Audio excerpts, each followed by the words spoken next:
Você não quer esperar uns 10 minutos, não? Já é 19h20.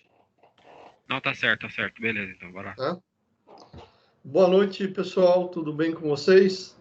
Nós vamos começar a aula de hoje. Nós vamos fazer a segunda aula prática nossa, né? Então, eu tentei ativar aqui o som no sistema. Vamos ver se vocês conseguem me ouvir, porque a semana passada nós tivemos problema com o áudio. Então, eu ativei aqui para ver se o áudio sai para vocês. E eu perguntei para os universitários, ninguém soube me explicar como é que eu poderia ativar esse áudio. Então, eu vou compartilhar a tela com vocês do áudio.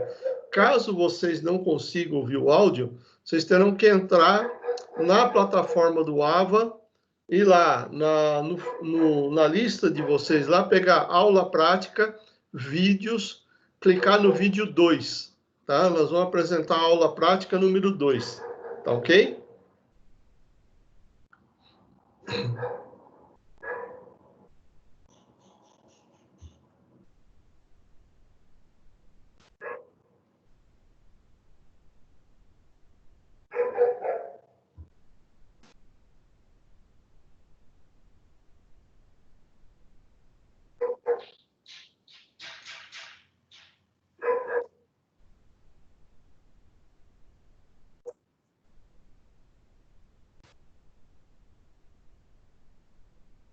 Vocês viram o vídeo? Conseguiram ver?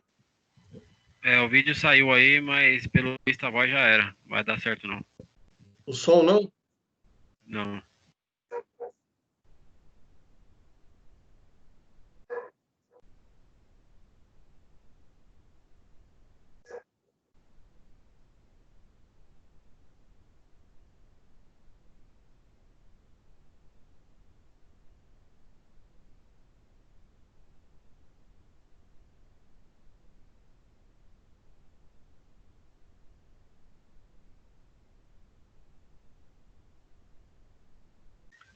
Tá sem som mesmo, viu, professor?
Pessoal, vou tentar ver um negócio aqui se ele está ativado. Só um minuto, tá? Por favor.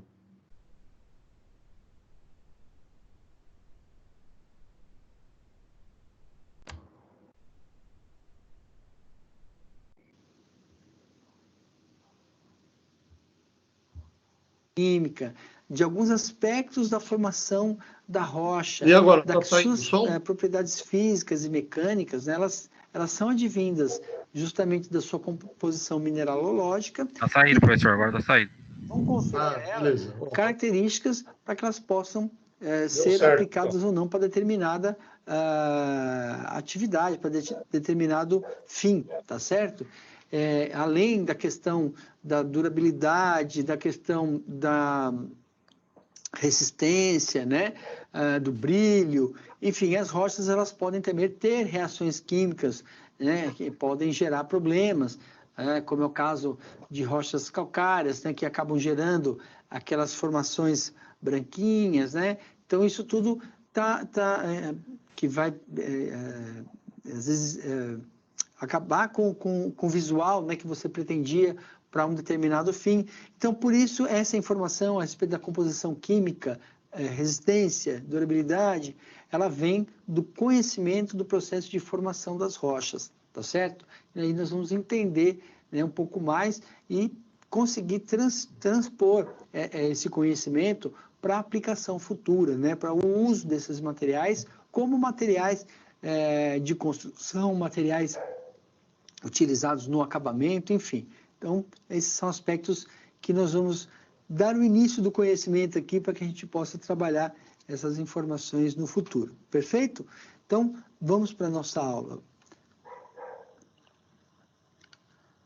Como objetivos, nós temos aqui conhecer os tipos de rochas, entender o ciclo de formação das rochas e conhecer o uso de algumas rochas na construção civil, né? Então, como a gente comentou agora há pouco, nós temos aqui como objetivo trazer esse conhecimento para vocês, para que vocês possam vislumbrar, né, a aplicação desses materiais, buscar informações, pesquisar, para que a gente possa orientar o uso desses materiais, tranquilo? Ou melhor, para que vocês possam orientar o uso desses materiais para os diversos fins que a construção civil ela demanda, tranquilo? Vamos mais adiante. Como procedimento, então, nós temos aí a observação e análise de diferentes tipos de rocha através da análise das amostras que vão ser disponibilizadas em laboratório. Então, nós vamos...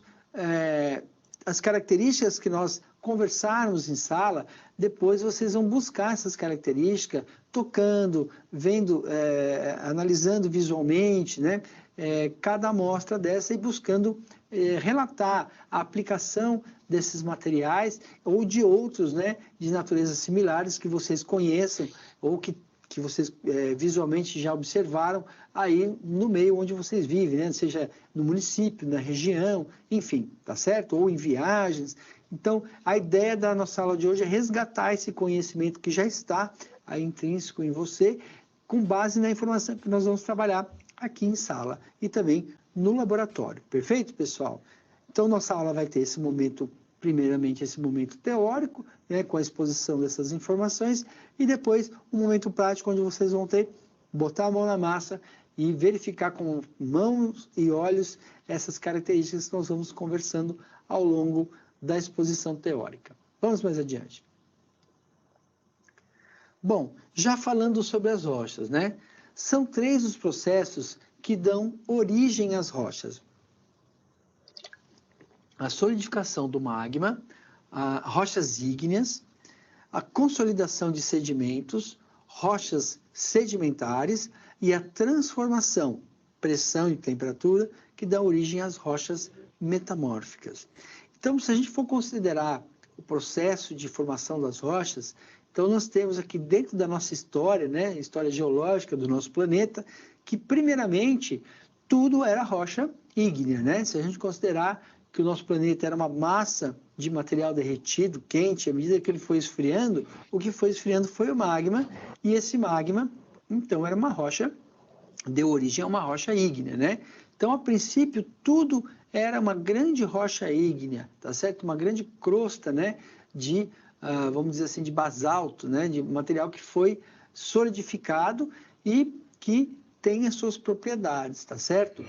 E à medida, né, que foram surgindo os oceanos, foi esfriando o planeta, foi tendo uma movimentação dessa massa de rocha, porque como nós sabemos, né, até hoje, pela teoria da tectônica de placas, né, nós estamos aí como placas, né, de gelo dentro de um material fluido, né? Então, esses materiais, eles ainda estão se movimentando, né? Existe uma contabilização da movimentação dessas placas e, claro, né, essas placas, elas ainda estão promovendo, né, a transformação da rocha, a geração de novo magma, né? E por esse movimento, né? Seja pela subdução de uma placa, seja para a ascensão de outro material, né, que acaba se expondo às intempéries, enfim.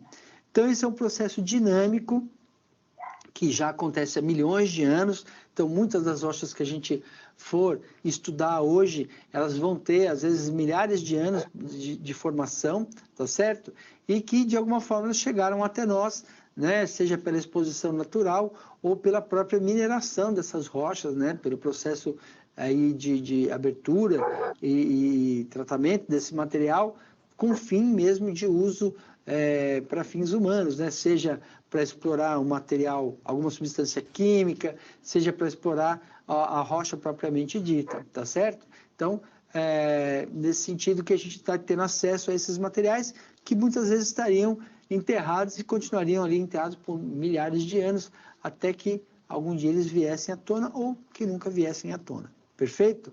Então, do ponto de vista de formação, nós temos um histórico de formação, né? A gente vai tirar uma foto da nossa existência aqui, ela é muito curta quando a gente compara com o processo de formação das rochas.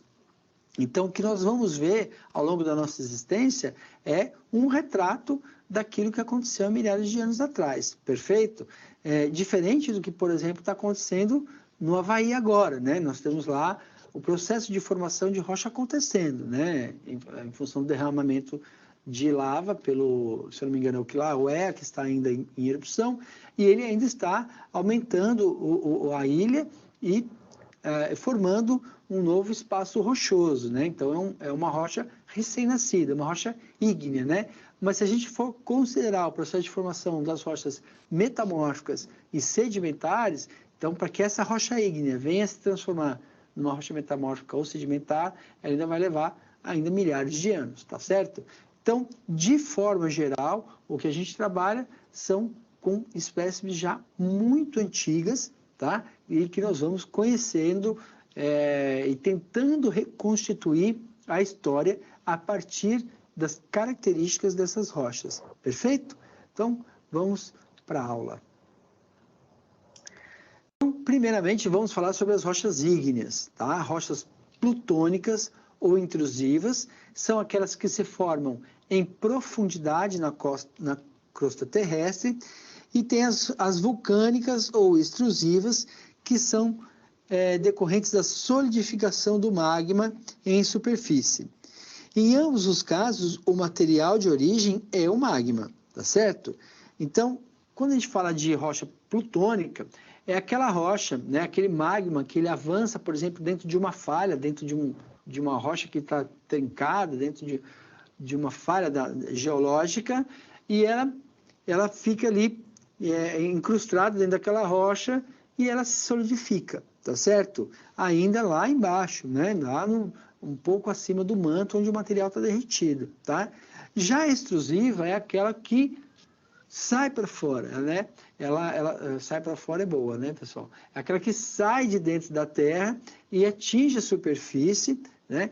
E assim ela entra em contato com o ar, resfriando-se rapidamente. Então, basicamente, a diferença dessas duas é o tempo de resfriamento, né? E a forma como ela se resfria. Enquanto uma está lá ainda, ela vai esfriando devagarzinho, porque ela se desprendeu daquele material, daquele magma, e acabou se afastando da fonte de calor, então ela vai esfriando lentamente, tá certo? E isso vai conferir características específicas nessa rocha, enquanto que aquela que sai e esfria rapidinho, ela tem uma característica totalmente diferente da outra, apesar de elas terem o mesmo material de origem, tá? Então, a origem das duas é o magma, tá? E a extrusiva, né? Quando a gente tem o magma extravasando na superfície da Terra, ele passa, então, a se chamar lava, né? Então, a lava, quando ela solidifica, ela dá origem a um tipo de rocha que nós vamos conhecer mais adiante. Vamos para o quadro. Então, falando do magma, né? O magma, ele se origina por diferentes processos e, por isso, ele tem composição química e mineralógica diferente, tá? Então, o resultante da fusão de rochas da crosta, eles são ricos em sílica e proporção equivalente em alumínio, sódio, ferro, magnésio, potássio e até outros elementos. Tranquilo? O resultante da fusão de rochas do manto inferior possuem menos sílica e mais ferro e magnésio. Perfeito?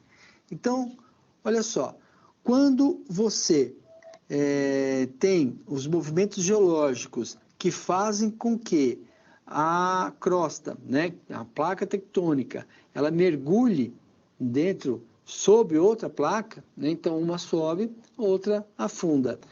Quando essa aqui afunda, ela encontra o manto e ela passa a derreter. Ela gera um magma mais rico em ferro, né, como a gente viu ali, alumínio, sódio, ferro, magnésio, potássio e até outros elementos de forma mais equilibrada, né? E também mais rico em sílica. Já aquele magma que vem lá do interior da Terra, que ele já é proveniente lá do manto, ele é mais rico em ferro e magnésio e ele tem menos sílica na sua composição, tá? Se esse magma vier a extravasar na forma de lava, você vai ter uma característica diferenciada do magma que se originou pelo derretimento da crosta, né, das rochas da crosta terrestre, tá certo? Que tem um equilíbrio maior na distribuição entre os elementos químicos que estão presentes nesse material. Por isso, as rochas, apesar de serem originadas do magma, elas vão ter características diferentes, né? Nós temos aí rochas magmáticas, tanto plutônicas quanto extrusivas, rochas bastante diferentes em sua composição, em suas características químicas, né? E até propriedades físicas. Então, a gente vai olhar lá, por exemplo, o granito, né? Como vocês já devem conhecer, existem uma série de espécimes de granito, né? Desde um granito branco até um granito totalmente preto, passando por diversas tonalidades e diversas pigmentações, né, dos minerais que estão compondo aquele material, tá certo? Então, o excesso de um ou a combinação adequada de vários tipos de minerais vão dar origem aos diferentes tipos de granito, que são rochas plutônicas, né, e vão, assim, formar em função da composição do magma, tá certo? Então, o que vai dar a cor ao granito é a composição, né? Aquela característica dele, um granito marrom, um branquinho, mais escuro, é a composição química e não o lugar onde ele se formou, tá? Então, eles são todos rochas plutônicas intrusivas. Vamos adiante. Classificação quanto ao teor de sílica. Então, o magma, ele é um material rico em sílica, né?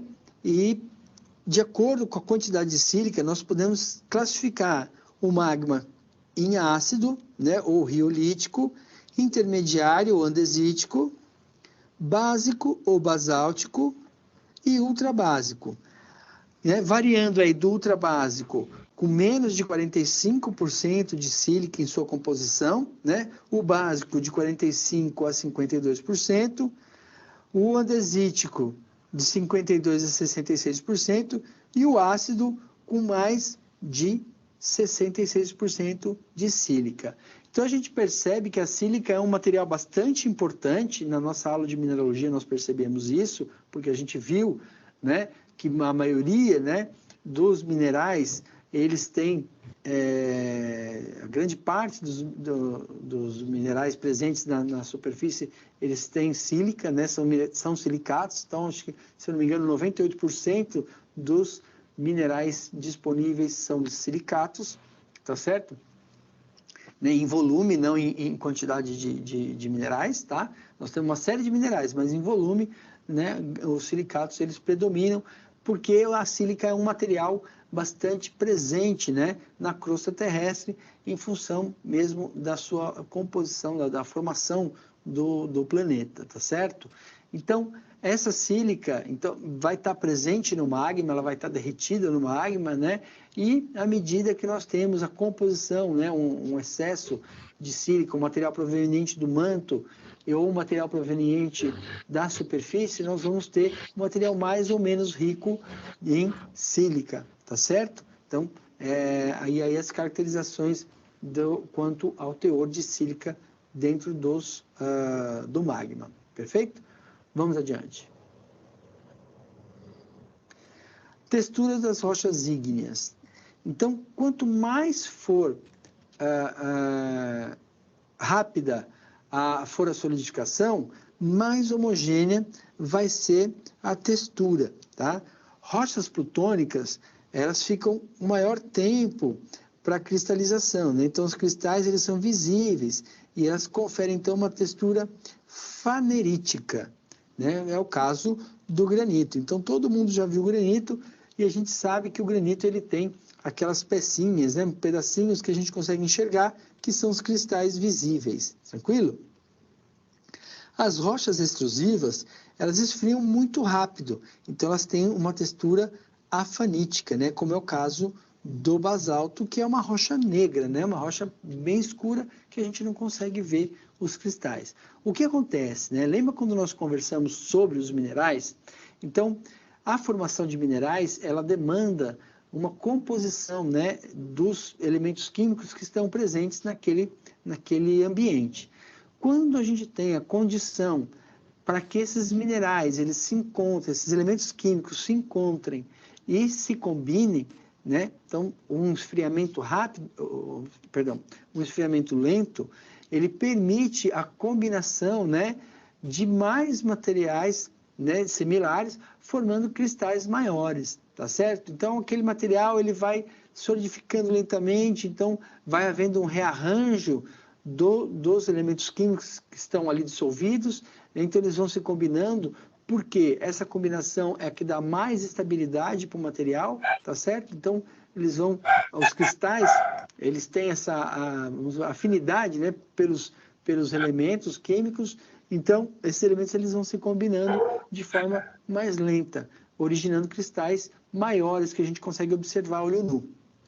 No caso do basalto, que é uma rocha extrusiva, né, que o magma vem à superfície e entra em contato com o ar ou contato com a água do mar, ele esfria muito rapidamente, né? E isso causa um choque na rocha, no material, formando rapidamente uma rocha. Então, há formações de cristais, mas a gente não consegue observar a olho nu, porque são cristais muito pequenininhos, que antes deles começarem a crescer, eles terminou o processo de solidificação, ou seja, o material tornou-se indisponível. Então, onde ele estava, ele encontrou com que ele tinha que encontrar, ele formou um cristal, né? Só que esses cristais são muito pequenininhos, a gente não consegue observar a olho nu, só por meio de microscopia, tá certo? Fazendo lâminas, né? E observando de forma mais aproximada, a gente consegue ver, tá? Só usando alguma ferramenta. Já as rochas plutônicas, como elas têm mais tempo de formação, mais lento, elas conseguem, então, estabelecer cristais maiores, né? Dá tempo dos elementos se encontrarem naquele meio para formar os cristais, tá certo? Então, essa é uma diferença básica. Aí, no caso, as plutônicas, então, uma textura fanerítica, né? Que é com os cristais, e, no caso do basalto, uma textura afanítica, onde a gente não identifica os cristais a olho nu. Vamos adiante. Rocha metamórfica. As rochas metamórficas, elas são resultantes da transformação das rochas pré-existentes, podendo elas, né, ser ígneas, sedimentares e metamórficas, desencadeada por processos endógenos, tá? Então, processos geológicos, né, de formação das rochas. O metamorfismo, ele acontece em estado sólido, sob a influência de 3 fatores principalmente: calor, pressão e presença de fluidos.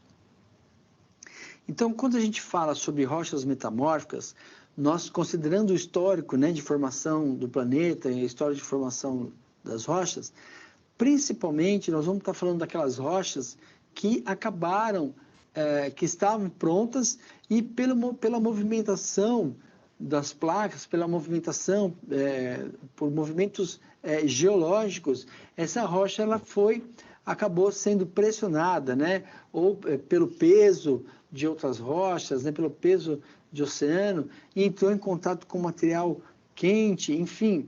Essa rocha em estado sólido, sempre em estado sólido, porque se ela derreter, ela vira, a hora que ela solidificar, ela vira uma rocha ígnea, né? Então, ela não perde o estado sólido. As transformações acontecem com ela ainda em estado sólido, tá? Então, pela movimentação da crosta terrestre, essas rochas elas vão sofrer algum tipo de evento desse, né? Ou pressão, ou calor, né? Ou presença de fluidos que vão catalisar as transformações químicas. Então, em algum desses processos, né, endógenos, nós vamos ter transformação de uma rocha já existente, que pode ser uma rocha ígnea, uma rocha sedimentar, ou até mesmo uma rocha metamórfica, uma rocha que já foi metamorfizada e que passa por novo processo de metamorfismo. Perfeito? Então, esses 3 elementos que nós vamos falar um pouco mais agora. Vamos para o quadro. Então, o calor, a pressão e a presença de fluidos são fatores de transformação das rochas. O calor, ele acelera as reações químicas, afetando a composição das rochas, tá? A pressão exercida pelo peso de rochas sobrepostas do oceano ou por movimentos tectônicos promove a alteração da estrutura dos cristais, tá?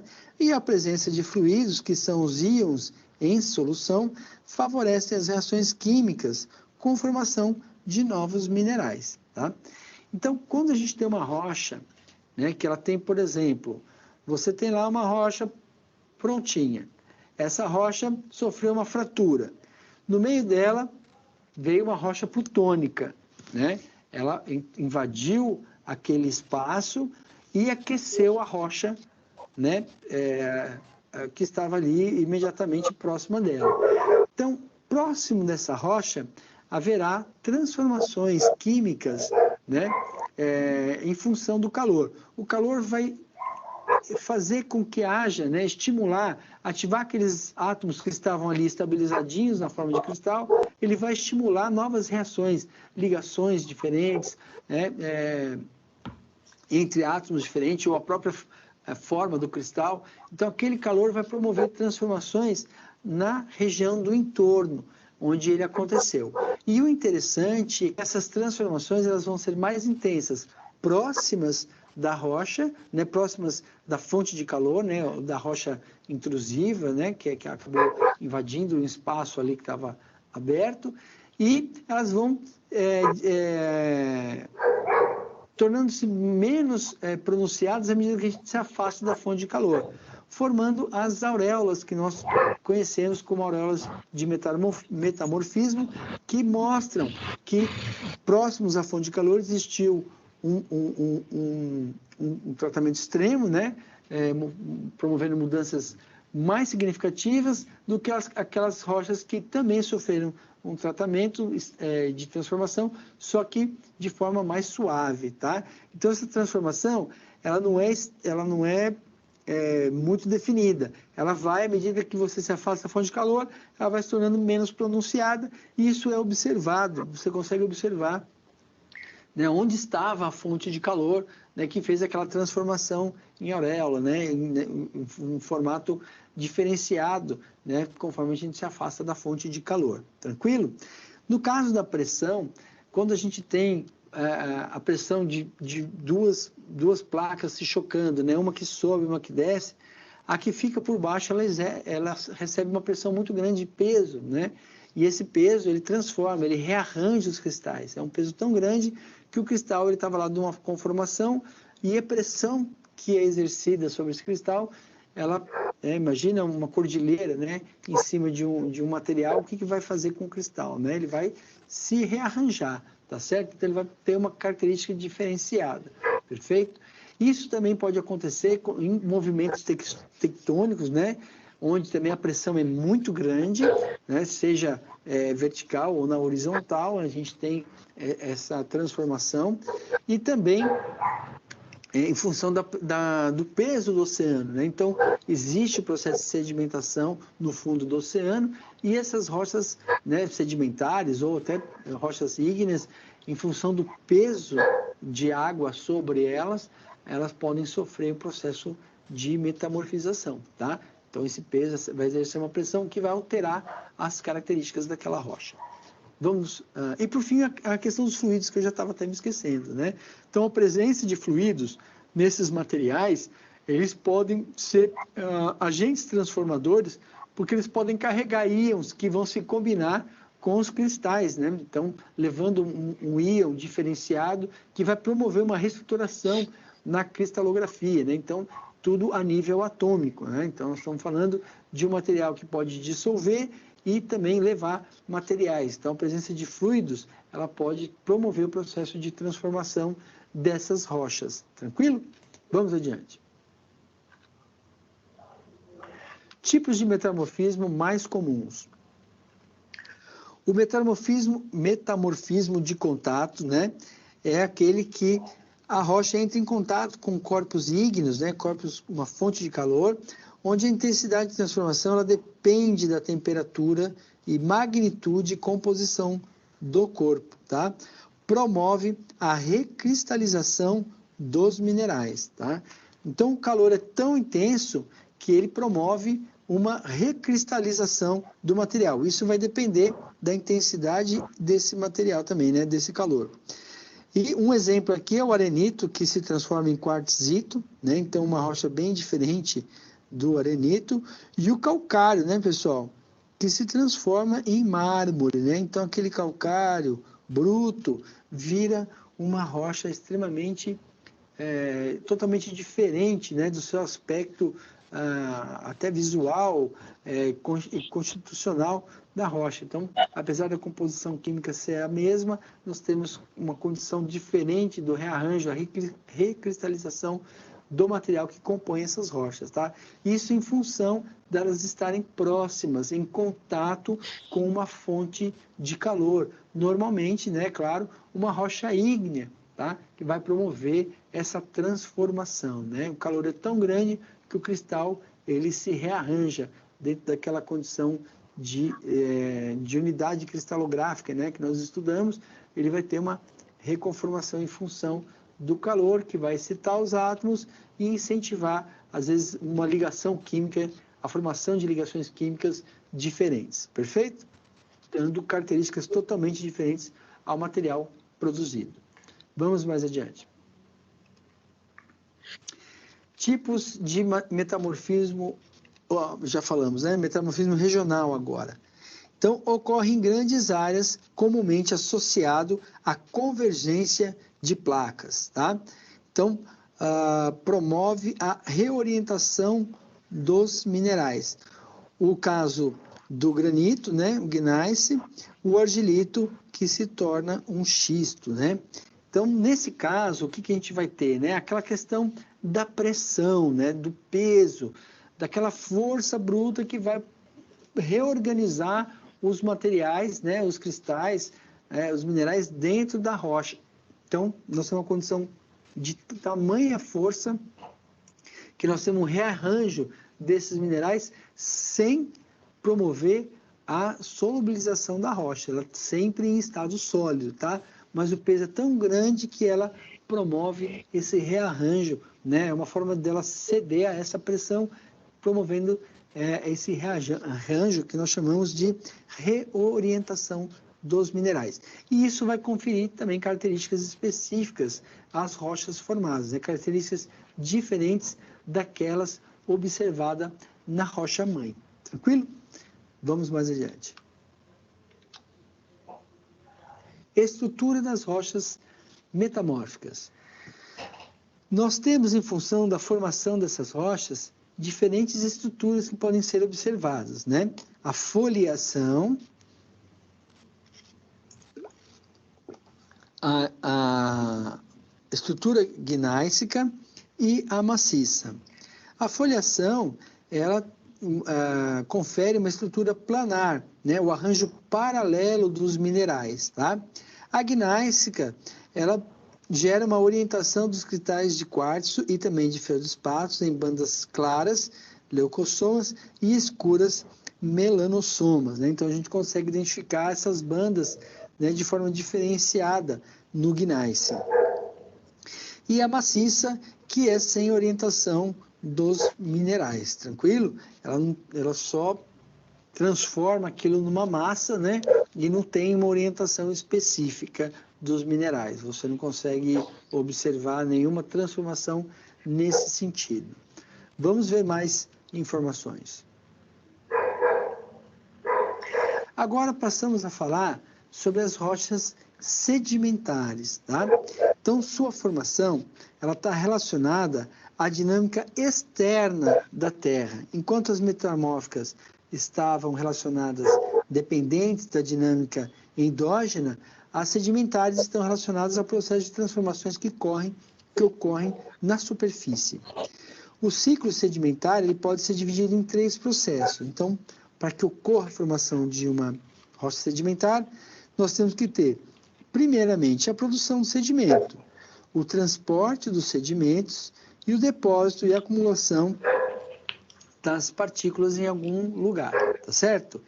Então, as rochas sedimentares, elas são rochas que estão dependentes, né? A sua formação depende do processo de transformação que ocorre na superfície da Terra, né? Águas, ventos, né? Enfim, todos esses elementos, eles vão gerar, né? Para que aconteça a formação de uma rocha sedimentar, nós temos que ter, né? A produção do sedimento, então a água lá degradando a rocha, né? Transportando, vai ter que ter o transporte desse sedimento e esse transporte deve levar o sedimento a um local onde ele vai se depositar, né, se acumular, tá certo? Então, tem que ter esses 3 fatores para que ocorra a formação da rocha sedimentar, tá? Então, é interessante que, se a gente for analisar e começar a estudar o processo de formação de rocha sedimentar, ele é o mesmo processo de formação dos solos, né? Justamente que é a degradação das rochas mãe, né, do material de origem e a produção de sedimentos, né? Então, o solo, ele pode ser, né, vir a ser aí uma rocha sedimentar, né? Dependendo do caminho que o processo vai seguir, tá certo? Se ele ficar em superfície, né, e tiver aquela condição de se tornar um solo, de abrigar a vida e ir se tornando um solo, ele vai seguir esse caminho, né? Agora, se ele tivesse condições especiais que vão gerar os processos que vão gerar a formação de rochas sedimentares, então esse solo ele passa esse material solto, né, que ainda não é solo, ele vai tomar um rumo totalmente diferente. Mas o processo se inicia da mesma forma como a gente vai conversar a seguir. Vamos para o quadro. Então, o início do processo, ele se dá pela exposição de uma rocha pré-existente, né? Seja ela qual for. E essa rocha, ela vai sofrer com os agentes do intemperismo, né? A água, vento, temperatura, organismos, tá? E o que é, então, o intemperismo? É o conjunto de modificações físicas e químicas que as rochas sofrem ao aflorarem na superfície terrestre. Então, vamos imaginar que nós temos lá uma rocha e que, por alguma razão, né, intensas chuvas, né, aquela camada de solo que protegia a rocha, ela desanda, ela desliza morro abaixo. Então, nós temos a exposição de uma rocha. Essa rocha, ela vai passar, então, a sofrer com a ação do tempo, né? Então, chuvas, o aquecimento, o resfriamento, dilata, contrai, ela vai acabar trincando, né? E dando espaço para penetração de água, para penetração de raízes. Então, todos esses eventos que vão acontecendo com a exposição da rocha vão causando o seu desgaste, né? Seu desgaste físico e químico. E à medida que as transformações elas acontecem, nós vamos tendo o quê, pessoal? A deterioração dessa rocha. Então, o intemperismo, ele trata justamente disso, né? Que é o desgaste daquele material de origem com a formação, né? O desprendimento de um material solto, os sedimentos, tá certo? Então, é assim que se dá o início do processo. Vamos ver mais adiante. E, por falar em intemperismo, né, nós temos o intemperismo físico, né, que são alterações no estado físico da rocha, tornando-a friável, facilmente degradável, né, e alguns tipos de intemperismo. Então, o alívio da pressão, né, a variação de temperatura e o esforço feito pela penetração de raízes, tá? Então, o próprio alívio da pressão, a tirada daquele volume de material sobre a rocha, já promove uma alteração, né? já possibilita alterações físicas da sua estrutura, né? E à medida que a gente tem a exposição dela e a variação das temperaturas, do quente, do frio, nós temos, então, a possibilidade de trincar essa rocha, né? Então, aquele aquecimento, resfriamento constante, você tem já tornando essa rocha mais fraturada. E aí, abrindo espaço para água e a instalação de raízes, né? E você já deve ter visto a força que tem uma raiz, né? Que ela pode entrar no concreto, ela pode arrebentar uma calçada, né? E ela entrando, aquela raiz fininha, quando ela entra numa fissura da rocha, à medida que ela funcionando como uma bomba hidráulica, né? Que a planta manda água para as células, ela vai inchando e vai empurrando a parede da rocha, né? E com isso ela vai aumentando aquela trinca, forçando para que aquela trinca aumente, até que ela venha até a quebrar essa rocha, tá? Ou permitindo a entrada de organismos, de água, de outros elementos que irão, né, facilitar a decomposição desse material. Vamos ver agora o intemperismo químico. Bom, concomitante ao intemperismo físico, né? Então as coisas acontecem de forma associada, as reações químicas sofridas pelos materiais em decorrência principalmente da percolação de água, né? Então isso chamamos de intemperismo químico.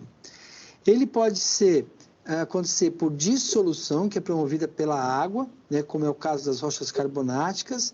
Então a água ela tem um caráter ácido e vai acabar promovendo a dissolução de material, ou hidrólise, né, que é a combinação da água com o gás carbônico, formando o ácido carbônico, tá? Então, nos dois casos, nós temos o quê? A água é uma água de caráter ácido. A água da chuva ela já tem um caráter mais ácido.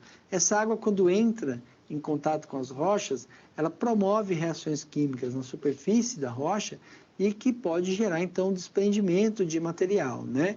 Se for uma rocha carbonática, uma rocha à base de carbono, ela tem, né, de carbonato, perdão, ela tem uma suscetibilidade ainda maior, né? Como é o caso do mármore, né? Então, uma grande preocupação com as cidades, os monumentos históricos das cidades gregas e romanas, é que eles são feitos de mármore. E esse mármore, exposto à chuva, ele se degrada, né? Então, aquilo que era um dia uma superfície lisinha, brilhante, hoje é um material áspero, grosseiro, já com as suas esculturas já apagadas, em função do trabalho que a água vem fazendo ali de degradação daquele material, né, de deterioração daquela rocha em função do seu caráter ácido, tá certo? E também a hidrólise, né, que é a combinação da água com o gás carbônico, formando aí o ácido carbônico, né, que, como o próprio nome diz, é um ácido e tem um poder de reação maior, né, do que simplesmente a água e gerando esse processo, né, acelerando o processo de degradação dos materiais, tranquilo? Então, esse o processo químico, ele é principalmente decorrente da água que entra em contato com o material de origem. Vamos no quadro novamente. Além do intemperismo, nós temos a questão do transporte. Então, o intemperismo ele trata a produção de sedimento, mas esse sedimento ele precisa ser retirado dali, né? Então, os materiais que se desprendem das rochas, né, pelo intemperismo, eles são mobilizados pela erosão e transportados unitariamente pela água, ventos ou em grandes quantidades com deslizamentos, fluxos de lama e de detritos. Sedimentos mais finos, como argila e silt, eles fluem em suspensão, né? E os mais grosseiros, como a areia e o cascalho, eles deslocam-se por saltação, arrasto ou rolamento. Então, quando a gente tem o intemperismo da rocha, ele vai promover a degradação daquela superfície e a rocha vai ficar com aquele material solto, né? Se não houver um vento, uma água, aquele material vai ficar depositado ali. Então, à medida que chove ou que venta, esse material ele é carregado para longe da rocha-mãe, né?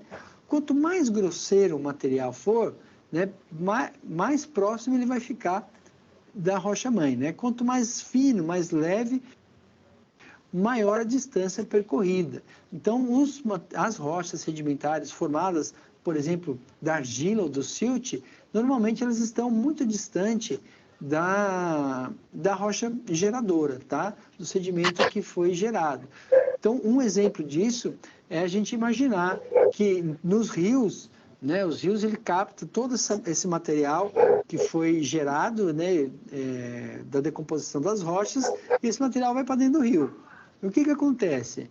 Quando você quer dragar um rio, o que tem no fundo do rio? Areia, né? Então, muitas jazidas de areia são as jazidas fluviais, né, que removem o fundo arenoso do rio.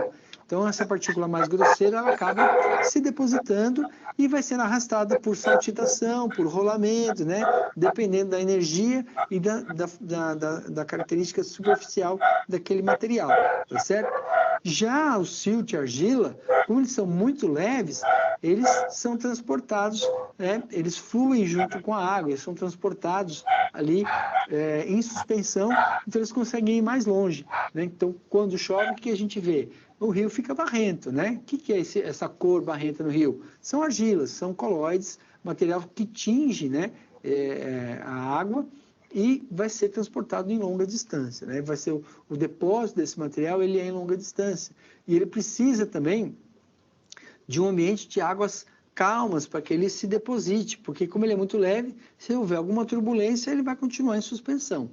Então, ele precisa de um ambiente lótico, né, um lago, coisa para que ele possa se depositar e formando um depósito de sedimentos. Tranquilo? Então, assim, a gente tem já as duas etapas, né? O intemperismo na rocha, que é a produção de sedimentos, e a erosão e o transporte dos materiais produzidos pelo intemperismo. Vamos ver agora a última etapa de formação da rocha sedimentar. Justamente a deposição, né? Então, a sedimentação ela vai ocorrer em regiões geográficas, né, que possuem características físicas, químicas e biológicas bem distintas. Os ambientes de sedimentação eles podem ser continentais, costeiros, transicionais ou marinhos. Então, nós temos aquelas bacias de sedimentação que ocorrem dentro do continente mesmo, né, em áreas de deposição de material, né, e nós temos o material que caminha a longas distâncias, mas acaba, por exemplo, se depositando no delta de um rio, né, na foz de um rio, ou, por exemplo, naquela zona de transição conhecida como mangue, né? Nós temos lá o mangue, normalmente, uma zona de deposição de material argiloso, né? Se a gente for ver lá aquela lama onde o pessoal aqui pega o caranguejo, é um material bastante argiloso, justamente porque o mangue é um ambiente lótico, né, onde as águas elas ficam praticamente paradas, né, e a argila consegue, então, se depositar naquele local. Né, aquela argila que vem sendo trazida, às vezes, de longa distância, consegue se depositar ali. Tranquilo? Então, já é um ambiente favorável à sedimentação da argila. Existem os derramamentos de material também na zona costeira e a deposição de material em profundidade nos oceanos, né? Como é o caso da deposição do material carbonático, né? A fonte de ossos, conchas, que vai se depositando no fundo do leito marinho e que podem, em função das características daquele ambiente, vir a se transformar aí numa rocha calcária, tá? Então, em função do processo de formação sedimentar. Vamos ver mais informações. Litificação. Então, para que essa rocha ela não seja apenas um sedimento e se transforme em rocha, né, nós precisamos que ela passe por esse processo, que é o processo responsável pela consolidação dos materiais depositados num ambiente. Então, os componentes das rochas sedimentares, eles precisam se tornar rocha. Para isso, eles precisam se combinar, né, em materiais primários e secundários. Os materiais primários, eles são materiais deposicionais, ou seja, eles foram trazidos e são depositados. O material que vai reger, né, a característica principal da rocha sedimentar é o arcabouço, né? A matriz é o sedimento que vai preencher os espaços deixados pelo arcabouço, e os dois vão constituir a porosidade primária, que é aquela estabelecida por poros que se encontram dentro do sedimento, né? Então, aqueles poros que estão no interior do sedimento produzido, tá? E o material secundário, que é o gerado pelo processo de litificação, que são os cimentos que vão colar aí dois sedimentos, né? E também a porosidade secundária, né? Então, que é a porosidade gerada pela união dos sedimentos, né? Então, enquanto nós temos aqui, que eu estou pintando de vermelho, o cimento, nós temos a porosidade primária, que está dentro do sedimento, do material deposicional, e a porosidade secundária, que é formada, né, pelos espaços vazios entre sedimentos cimentados. Tranquilo? Então, esse é o processo que vai transformar aquele material que se depositou em uma rocha. Então, precisa ter esses materiais que se combinam e se rearranjam, né? E um material cimentante, né? Que pode ser um material químico, um material orgânico, que irá dar a forma, que dá colar, né, um material no outro, né, dando origem a uma rocha, tá? Uma rocha sedimentar. Geralmente, essas rochas sedimentares, elas são muito friáveis, né, em função desse próprio processo mesmo de ligação entre os sedimentos, né, formarem um material muito delicado, muito sensível, tá certo? Então, conforme o agente cimentante, é claro, tá certo? Vamos ver mais informações. Aqui a granulometria, né, das rochas sedimentares. Então, conforme o tamanho dos sedimentos que se organizam para formar uma rocha sedimentar, nós temos aí o conglomerado, né, que é a rocha com os maiores sedimentos, né, que é o matacão, que é maior que 256 milímetros, o calhau, que vai de 64 a 256 milímetros, e o seixo, que vai de 2 a 64 milímetros. Lembrando, pessoal, que aqui nós estamos falando do arcabouço, né? É claro que entre esses materiais aqui, vai ter a matriz, que são sedimentos de menor tamanho, e o cimento, que vai colar esses materiais, perfeito?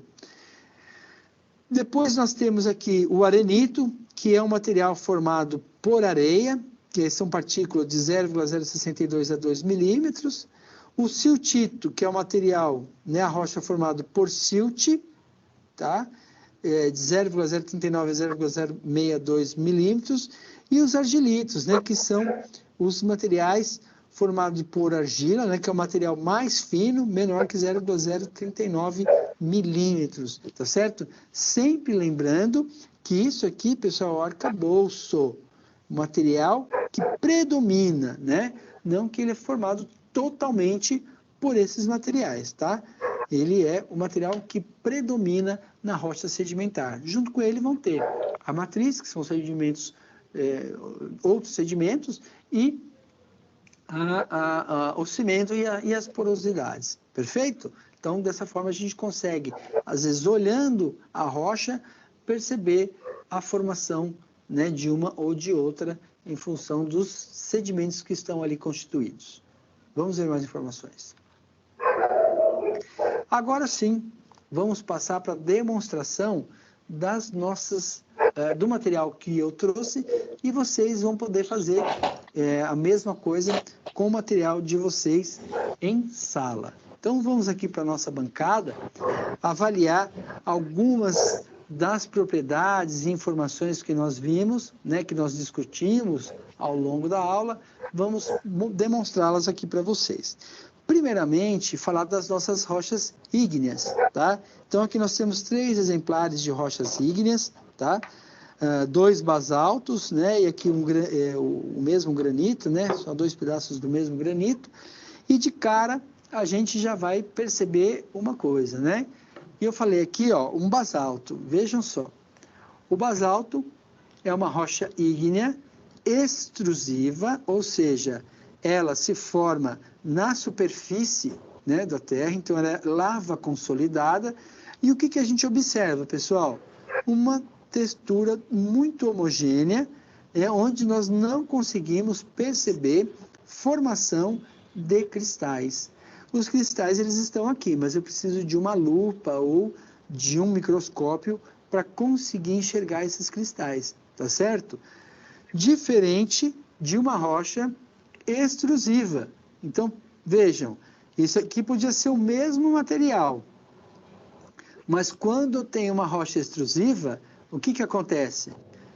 Perdão, uma rocha plutônica intrusiva, essa rocha ela vai se resfriar muito lentamente e nós vamos ter condição de formação dos cristais, né? Aqui a gente vê cristais mais escuros, cristais mais claros. Então, a olho nu, eu consigo ver que todas essas manchas, elas são cristais, né? A gente consegue até ver um brilho, né? Provavelmente de quartzo que está preso nessa rocha. Tranquilo, pessoal? Então, essa aqui, o granito, uma rocha extrusiva, intrusiva, plutônica, que se resfriou mais lentamente, portanto, ela tem essa aparência, onde a gente consegue identificar os cristais. E essa rocha, um basalto, lava consolidada, né, resfriada da superfície da Terra, e que a gente não consegue observar os cristais, porque ela se formou muito rapidamente. Aqui nós temos um basalto que também se resfriou na superfície, mas ele tem uma condição especial. Vejam que interessante. Ele tem cristais, professor, mas isso não é um basalto? Como é que ele tem cristais? Esse basalto, ele tinha bolhas de gases, e dentro dessas bolhas de gases, formaram esses pequenos cristais, percebem? Então, esses cristalzinhos aqui, na verdade, eles tiveram tempo de se formar, porque tinha espaço, né? Aqui não havia gases, não havia espaço para que os cristais se organizassem. Já nessa rochinha aqui, né, que era muito maior, a gente conseguiu só esse pedacinho, a gente tem espaço para a cristalização. Então, ele é um basalto vesicular, né, onde nós temos espaço para a formação dos cristais, tá certo? Então, isso é uma forma também da gente encontrar essas rochas ígneas, tá? Extrusivas e rochas ígneas intrusivas, tá? Plutônicas. Dessas rochas, nós falamos das rochas metamórficas. O que acontece, né? Se a gente pegasse esse granito aqui e desse uma pressão muito forte nele, né? Um metamorfismo de contato, o que ia acontecer com esses cristais? Eles iam se rearranjar em lâminas, que é a estrutura laminar do gneiss, tá? Então, aqui a gente vê que aquela mancha branca, ela já ficou uma mancha mais alongada, tá certo? Uma mancha mais alongada branca, né? E as manchas mais escuras, que podem ser observadas, por exemplo, né, nessa amostra. Agora, aqui nós temos uma curiosidade. Esse aqui não é um gneiss com a sua estrutura cristalina típica, né? O que a gente percebe desse gneiss, né? O gneiss, ele é uma rocha metamórfica, é um granito que foi metamorfizado pela questão da regionalidade, né? Então, pelo contato, nós temos um trabalho de pressão aqui, transformando os cristais, rearranjando os cristais do granito em cristais do gneiss, mas esse gneiss ele ainda passou por mais sofrimento, né? Ele ainda foi, depois que ele virou gneiss, ele ainda foi comprimido, e vejam as dobras que ele criou, né? Então, nós temos aqui, ó, essa fissura que foi criada é justamente no ponto onde ele foi dobrado. E se a gente olhar ele dessa forma, a gente consegue observar perfeitamente as ondas que foram criadas, né, ao longo da peça, tá? Então, considerando que isso aqui era uma peça muito maior, tá? Tranquilo? Então, o gneiss ele não tem esse formato que nós estamos vendo aqui, e que esse gneiss ainda foi comprimido, ele ainda sofreu pressão para formar esse formato que nós estamos observando aqui. Então, ele é uma rocha metamórfica que sofreu também o metamorfismo, tá? Então, como a gente exemplificou, todos os tipos de rocha, tanto as metamórficas, podem ser metamorfizadas novamente. Então, ela deve ser uma rocha muito antiga, não é mesmo, pessoal? Agora vejam, né? Então, o metamorfismo que nós vimos aqui é o metamorfismo de uma rocha ígnea, tá certo? E agora nós vamos ver aqui o metamorfismo de uma rocha sedimentar, tá? Então, nós temos aqui uma ardósia. Vejam que, né, provavelmente vocês vão ter também uma amostra de ardósia aí para vocês tocarem. É uma rocha bastante sedosa, isso porque a argila é um material muito fino que confere essa sedosidade, né, à rocha. Ela é uma rocha sedimentar, a gente consegue ver aqui a deposição do material, e ela acabou sendo, né, rearranjando esse material em planos, tá? Então, quando a gente quebra uma ardósia, ela acaba quebrando em lascas, tá? Porque ela tem esse rearranjo laminar. E ela é um argilito, né? Já que a gente transformou aquele pedaço, o argilito, que é uma rocha sedimentar de argila, nós transformamos ela em uma ardósia. Esse aqui é um folhelo, né? Que é também, a gente tem aqui as linhas de deposição da argila, tá certo? Argilas mais claras e mais escuras, e a transformação desse material, né, em um folhelo, né, que é um material argiloso, proveniente da transformação de um argilito num material mais consolidado e com arranjo também laminar das argilas, tá certo? Que a gente consegue ver bem nitidamente, né, pelas linhas claras e escuras, né, que foram formadas aqui na reorientação dos minerais da rocha originária. Tranquilo? E esses outros materiais, né, essa aqui também são materiais de origem sedimentar, né, que tem essa bastante conhecida pedra mineira e que tem esse rearranjo laminar. Então, a pedra mineira é muito conhecida por essa característica, né, que você consegue ir lascando ela em planos, tá certo?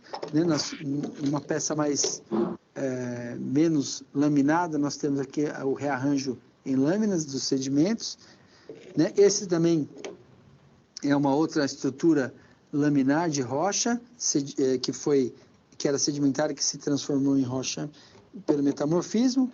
E essa aqui é uma rocha já mais com arranjo de um material mais grosseiro, mas também tem um arranjo laminar, né? Se a gente observar aqui nos bordos, a gente consegue observar um arranjo laminar. Aqui está um arranjo laminar do sedimento, dos minerais, formando lâminas, né? Então, todas essas são rochas que eram sedimentares, né?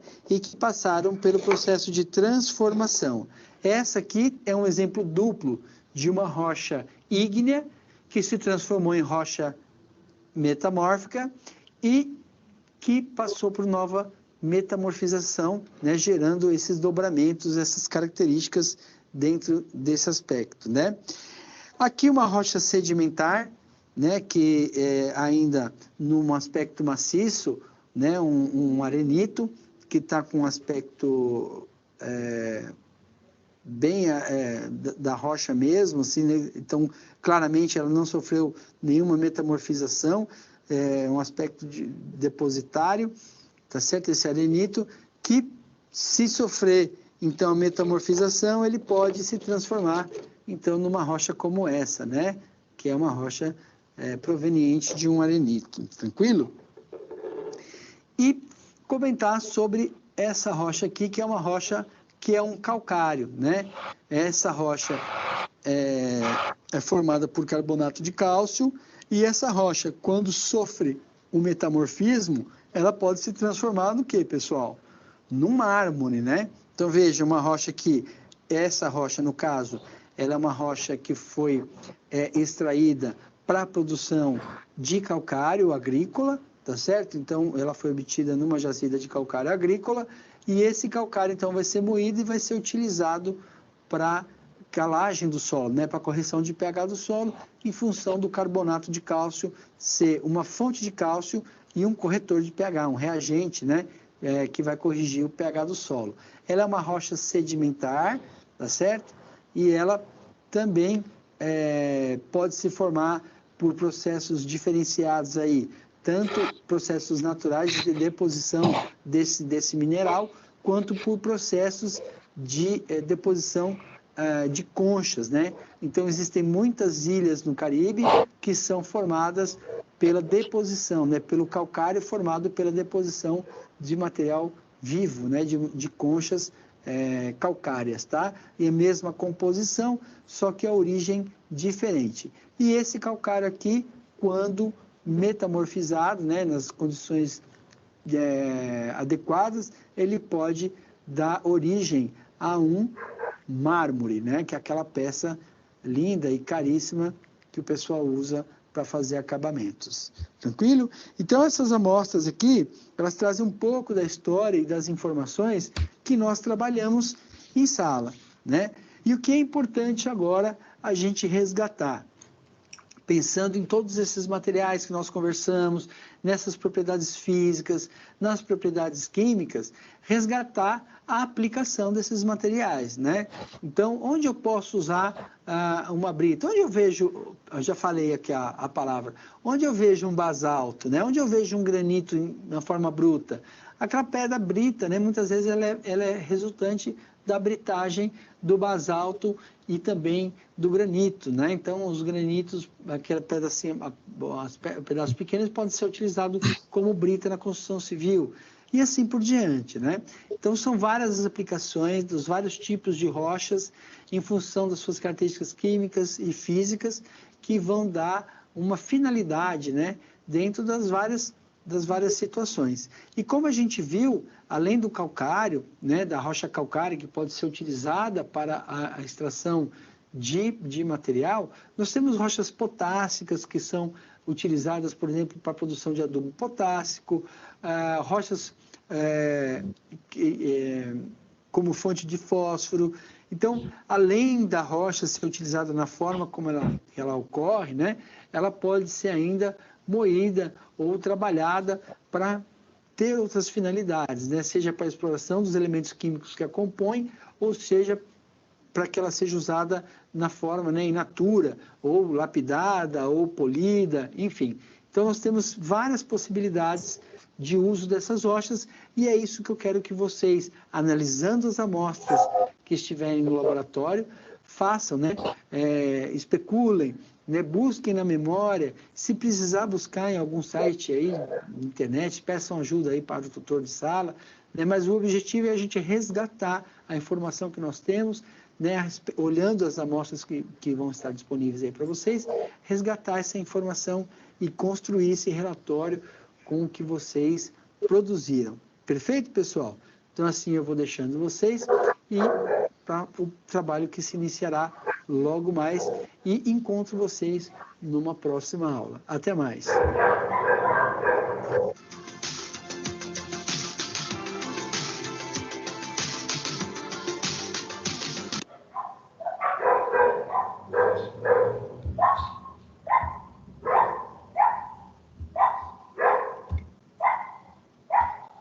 Boa noite, pessoal. Tudo bem com vocês?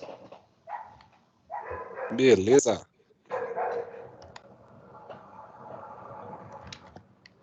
E aí, conseguiu ouvir o áudio hoje? Hoje deu para ouvir, professor. Eu consegui tranquilo também.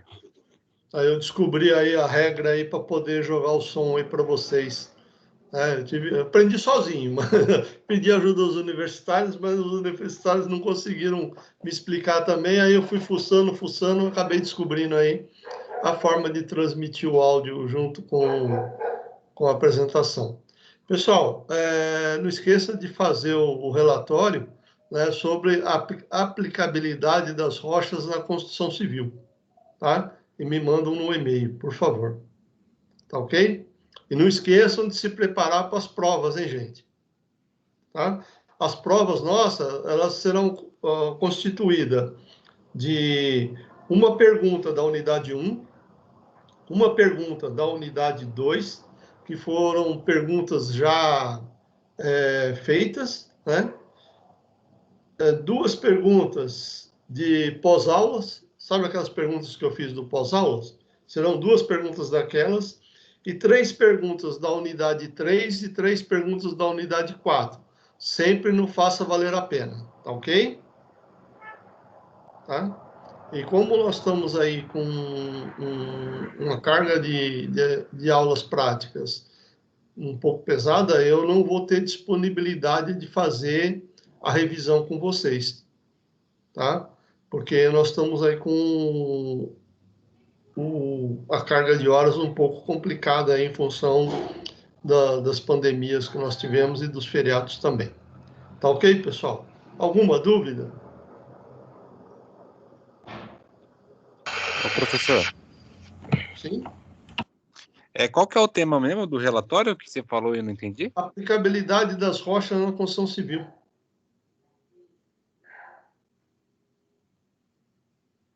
Ah, tá, correto. Tudo bom. Tá? Obrigado, pessoal. Uma boa noite para vocês e uma boa semana. Não esqueçam, vocês estão fazendo as provas lá do ADI? Já fiz, professor. Já fez?